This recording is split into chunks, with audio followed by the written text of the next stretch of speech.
And just to confirm, COMSEC, no one from the Office of the Vice President attended. Yes, Madam Chair, that's true. Okay. So, Point of inquiry, Madam Chair. yes, please proceed. Kong Yes. Arlene. Madam Chair, so ibig sabihin, wala po ni isa na dumating from the Office of the Vice President para sumagot ng mga tanong ng ating mga colleagues, Madam Chair. That is correct. Madam Chair, kahapon kasi hindi na kami pinagtanong sa Office of the President. Tapos ngayon naman, wala naman yung Office of the Vice President para tanungin namin, Madam Chair. So Madam Chair, hindi ko maintindihan kung bakit yung two highest position in the land natin ganito sa ating budget hearing sa Kongreso, no? Madam Chair, isang insulto sa mamamayang Pilipino at sa mga kinatawan dito sa loob ng Kongreso na hinalal ng mamamayan, ano? Ang hiling natin makapagpaliwanag ng accountability at ang hiling natin ay maglinaw, no, ng mga, kasi marami pa po tayong tanong kaugnay dito. She may not like our questions last hearing, Madam Chair. She may not like being questioned about the OVP expenses. She may not like sitting with us here in the House.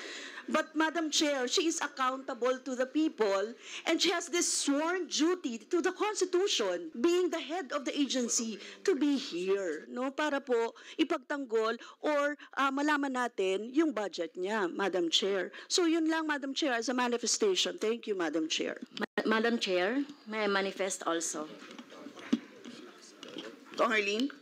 Sorry, Kong France. Madam Yes, Chair, pwede ba kami naman muna, hindi naman sunod-sunod na sila na lang.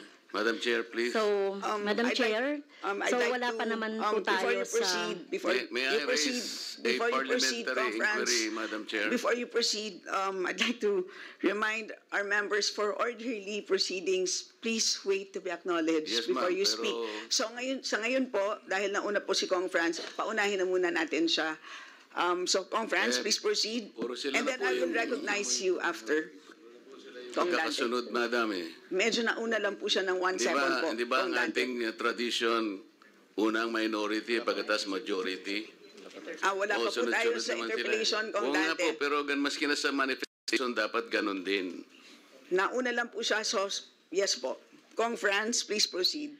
Thank you, Madam Chair. So, ang ibig sabihin nito ay kahit na binigyan natin ang Office of the Vice President na second time around na magpaliwanag do sa budget at magkaroon tayo ng pagkakataon na siya ay matanong dahil ito naman po talaga yung mandato natin dito sa Kongreso, no? Mabusisi yung budget. So, ang ibig sabihin po nito ay binoboykot niya tayo.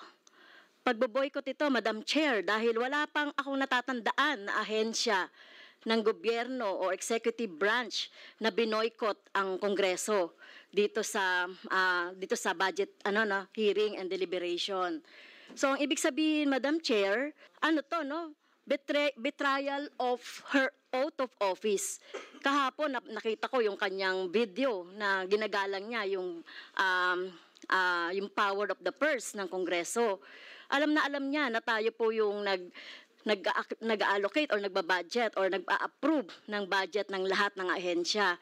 So dahil pinapaubaya niya na sa atin ito, na hindi niya man lang i-defend, kasi ang laki-laki nung, Madam Chair, yung budget for socio-economic program delivery, socio-economic projects and stakeholder. Ang ibig sabihin ba niyan, inaabandona niya na yung pinaplano niya siguro na mga constituents niya na bibigyan niya nitong mga programs na ito. So, Madam Chair, so ang problema dito, no, talagang bratinela to the max, no, na ayaw na ngang matanong, no, umiiwas sa mga tanong at eto pa, no, kapag gusto nating tanungin,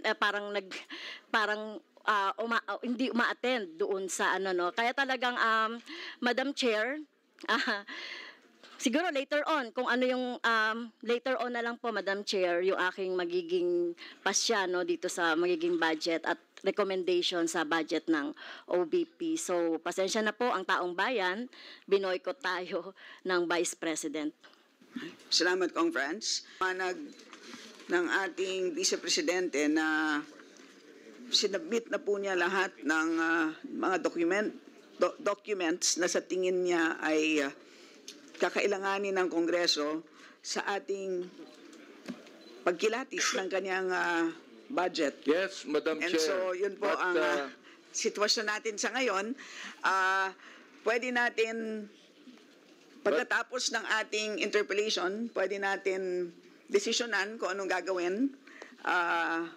Pero sa ngayon, ipapagpatuloy muna natin ang pagtatanong. Madam Chair, let me Honorable explain. Abante. No? But her letter, actually, na her not being present here, is an insult to this institution. When we had the last hearing, I even questioned her if this institution has the right to scrutinize the budget, and she even failed to answer. My goodness, I think that her writing a letter to us telling us that she has completed this, she still must be present, Madam Chair. And because she is not present, she is actually insulting the second institution that should scrutinize the budget of the Vice President. And I do not care even if she is the Vice President, Madam Chair. I will not allow that Congress will be insulted by the head of any agency. May hulanong salita na ang ibig sabihin dito ay ang pagkakaisa. Bunyog Party List. Halika na, Bunyog Party List ka na. Halika na, Bunyog Party List ka na. Sa susunod, ang atinang suportahan, Bunyog Party List, nagtataguyod ng katotohanan, lumalaban para sa bayan.